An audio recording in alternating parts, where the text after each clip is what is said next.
says, avoid it, do not pass by it, do not walk in the way of these people. That's in verse 14. Don't enter their path. He says, because they have eaten of the bread of wrongdoing and they drink of the wine of violence.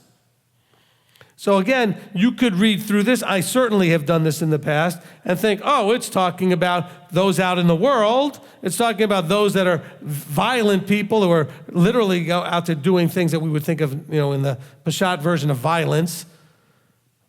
But we have other definitions scripturally for that.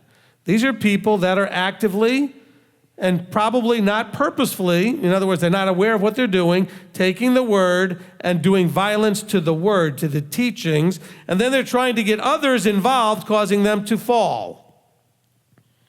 Their intent is not to cause anybody to fall. They're like the ones who go to Yeshua and say, Master, Master, but we've done all these things in your name. We thought we were doing good. Let me tell you, I hear a lot of people out there very strongly promoting or advocating a position, very strongly attacking others' positions, and I promise you that most of them, I would believe, maybe I'm wrong, but I really believe they are mostly thinking they're doing the right thing. They really think that they are helping, and they think they're defending our Creator and His Word. And I'm not against that per se, but because the likelihood of you being wrong is high enough, you should be really reluctant to do that unless you are actually called to take on that burden of responsibility.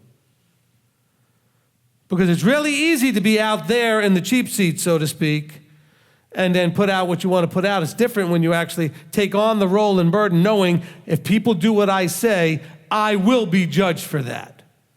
Because you may not think that as you're commenting on somebody's post. And I'm talking about some of you know, either you are or you know people that are what I call Facebook trolls. They hang under the bridge waiting for someone to post something that they can attack and tell everybody how stupid and wrong they are. As soon as you do that, you are now open to the double judgment. You've stepped up into the position of teacher as you correct people. Oh, but they said something wrong. Really? Like you've never said anything wrong? Like you don't continuously on a regular basis say things that are wrong? So whose job is it then to correct you every time you open your mouth? Yes, they said something maybe that was wrong. Maybe you were even right. But is it your job or your role to set that straight? I have made a comment, and maybe I'm wrong, but I will say it again to you as we'll call it counsel. Here's my counsel. Only correct those who you have a relationship with, who have opened up that relationship to the idea of you correcting them. I'll say it again. Only correct those who the nature of your relationship has an expectation that you have that opportunity to correct them. My children know I can correct them. Why? Because they're my children. Your children should not necessarily expect me to correct them. They're not my children. Do you see what I'm saying? There's an understanding of relationship.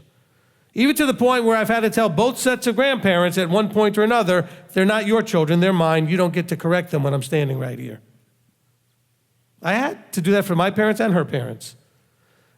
Because sometimes people don't understand the limitations of the relationship.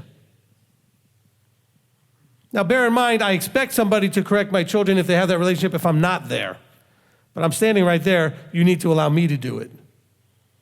Now, on the same token, you may have a friendship with somebody where they have opened up that relationship too, where you can speak into their life and say, hey, because I have friends like this.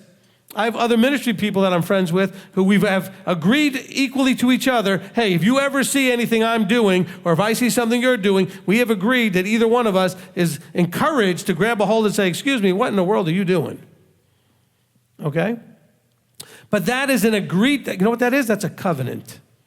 It's a relationship. We have agreed to have a relationship that has an expectation of things that we would do and not do. So why are you correcting people that you don't have a relationship that allows for that? Because a lot of people are being corrected on Facebook by people they've never met, never spoken to. A lot of times they're not even friends with them. They're just posting on the post because it's a public post. We should really build the relationships first.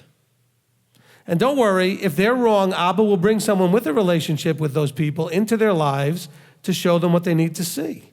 Just like he did for you. Just like he did for you. Or, now some of you did this through a relationship. Some of you found a teaching. Now, when you found that teaching, did you find a teaching that explained something, or did the teaching come to you and beat you up for being wrong? The teaching didn't come to you. It was just sitting there on the internet. You found it. You were led to it, hopefully, if that's the case. You found it, you watched it, and it made a difference. It's not because somebody, beat you over the head with it. Now, somebody may have said to you, hey, this thing we've been talking about, there's a teaching that covers that you may want to look at. That's a very gentle suggestion, not correction.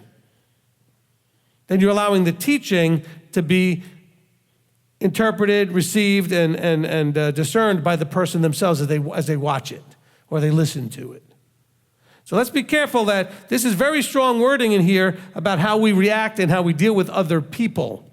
Within the body, I think, more than outside the body. The outside the body stuff, I think, should be pretty straightforward and obvious. If the people outside the body are doing things that are against Torah, you shouldn't be involving yourself very much in that. That doesn't mean you end every relationship with people that are not Torah observant, but if they're doing something actively and that's not Torah observant, you don't want to actively be with them while they're doing it. Hopefully that's simple and straightforward. But what about those in the body who seem pretty smart and pretty good? And by the way, this is where we end up in our naivete because we're new. And when we're new, anybody that's been in this 5 minutes longer than us, we think knows more than we do. Or if they sound like they know more than us, we think that, they're experts. And so we could be susceptible to their influence. And so we have to be very careful with that. And so they might not look to you like evildoers or doing violence or wrongdoing, etc., etc. But yet we have to have discernment. We have to be looking at it because this is a big issue here.